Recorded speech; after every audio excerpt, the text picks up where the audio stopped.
मनुष्य का शरीर परमात्मा की सर्वश्रेष्ठ और अद्भुत रचना है, अपार शक्तियों से और संभावनाओं से भरा हुआ। पर अधिकतर लोग अपने शरीर के रहस्यों को नहीं जानते और अपनी शक्तियों से अनजान बेतहाशा दौड़ते चले जा रहे हैं। कहाँ, ये उन्हें पता नहीं। उनके जीवन का क्या लक्ष्य है यह भी उन्हें पता नहीं, बस दौड़ रहे हैं। आज के इस भौतिकवादी परिवेश में आदमी का जीवन धन कमाने की अंधी दौड़ बन गया है। बस धन कमा लूं और जोड़ लूं तो सुख मिले। अच्छा खासा बैंक बैलेंस हो गया है, बंगला है, गाड़ी है, पर सुख नहीं है। वो धन जोड़ते जोड़ते तनावग्रस्त होते चले जाते हैं, सुख बहुत पीछे छूट जाता है। एक बार अपने शरीर के रहस्य को समझ लो तो जान पाओगे कि सुख क्या है और सफलता का राज क्या है। जीवन में सफलता कैसे पाई जा सकती है, अपने लक्ष्य तक कैसे पहुंचा जा सकता है, इसके लिए अपनी शक्तियों को जानना बहुत जरूरी है। मूल तत्व शरीर नहीं है, आत्मा होती है और आत्मा पूर्णतया ज्योतिर्मय है। जब तक ये शरीर में रहती है तब तक शरीर में चेतनता बनी रहती है और जैसे ही ये शरीर छोड़ती है शरीर निर्जीव हो जाता है, जड़ हो जाता है और पंच महाभूतों से बना हुआ ये शरीर मिट्टी में मिल जाता है। आत्मा के साथ कुछ नहीं जाता, यह धन बिल्कुल नहीं जाता जिसको आप जोड़ते जोड़ते तनावग्रस्त होते चले गए। आत्मा के साथ सिर्फ आपके कर्म, आपके अनुभव और आपके विचार सूक्ष्म रूप में निकल जाते हैं, जो आपके आगामी जीवन की दशा और दिशा तय करते हैं। परमात्मा ने आत्मा को पर्याय क्रम से 3 शरीरों में आबद्ध कर रखा है। ये शरीर हैं स्थूल शरीर, सूक्ष्म शरीर और कारण शरीर। स्थूल शरीर माता पिता के रजवीर्य से उत्पन्न होने वाला, उसके अनुरूप बना हुआ, अन्नादि से वृद्धि को प्राप्त करने वाला, चलता फिरता प्रत्यक्ष दिखाई देने वाला कलेवर ही स्थूल शरीर है।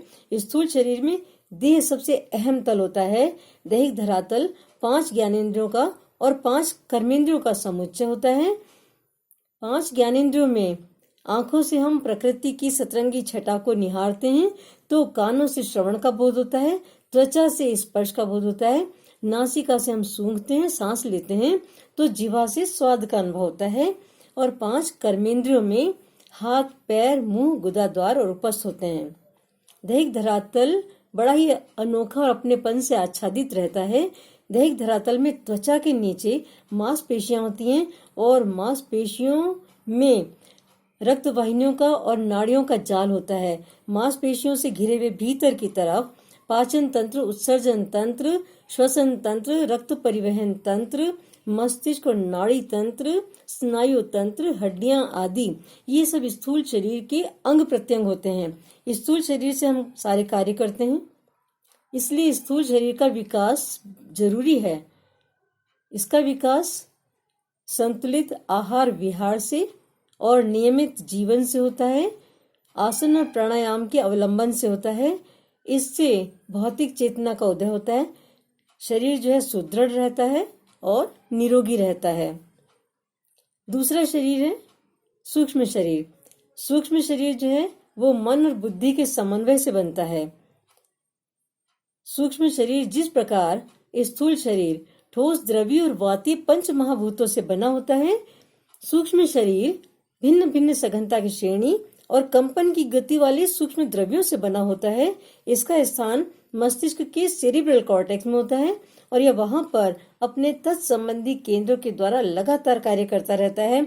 सोचना, विचारना, योजनाएं बनाना और उनका विश्लेषण करना, ये सारी क्रियाएं सूक्ष्म शरीर में चलती रहती हैं। मन जो है वो इंद्रियों का अधिपति होता है।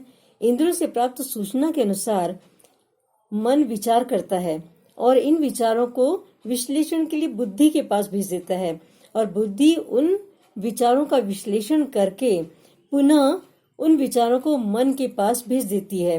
मन में ये जो विचार होते हैं, इनके अनुरूप हमारे शरीर में जो एंडोक्राइन ग्लैंड्स होती हैं, अंतःस्रावी ग्रंथियां होती हैं, उनमें अलग अलग तरह के हार्मोन्स का स्राव होता है और शरीर की अलग अलग तरह की क्रियाएं संचालित होती रहती हैं।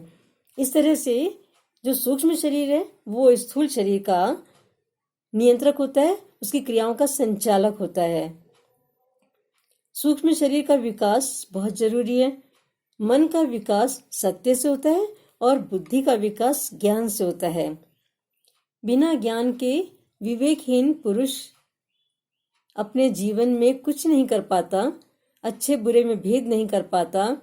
बस वो खाता है, पीता है, सोता है और मर जाता है। उसका लक्ष्य नहीं होता जीवन में कोई भी। तीसरा शरीर है कारण शरीर। कारण शरीर में आस्थाएं, आकांक्षाएं और भावनाएं, संभावनाएं सब निवास करती हैं। इसको भाव शरीर भी कहते हैं और अव्यक्त शरीर भी कहते हैं। मस्तिष्क में हाइपोथैलेमस होता है। हाइपोथैलेमस के ब्रह्मरंध्र में अवस्थित सहस्त्रार चक्र को इसका केंद्र बिंदु माना गया है। ये कारण शरीर जो है पूरे सूक्ष्म शरीर में व्याप्त होता है और सूक्ष्म शरीर से भी सूक्ष्मतर होता है। जीवन में व्यक्तित्व के समग्र विकास के लिए, जीवन में सफलता पाने के लिए तीनों शरीरों का विकास बहुत जरूरी है। अब्धिर्गात्राणि शुद्ध्यन्ति मनः सत्येन शुद्ध्यति विद्या तपोभ्याम भूतात्मा बुद्धिर्ज्ञानेन शुद्ध्यति। शरीर की शुद्धि जल से होती है, मन की शुद्धि सत्य से होती है और बुद्धि की शुद्धि ज्ञान से होती है और आत्मा की शुद्धि तप से होती है। इन सब के उपरांत वे ही व्यक्ति ऊंचाइयों तक पहुंचते हैं जो इन तीनों शरीरों के रहस्य को समझते हैं और इन तीनों शरीरों का विकास कर लेते हैं। वही जीवन में सफल होते हैं और अपने लक्ष्य को पा लेते हैं। ओम।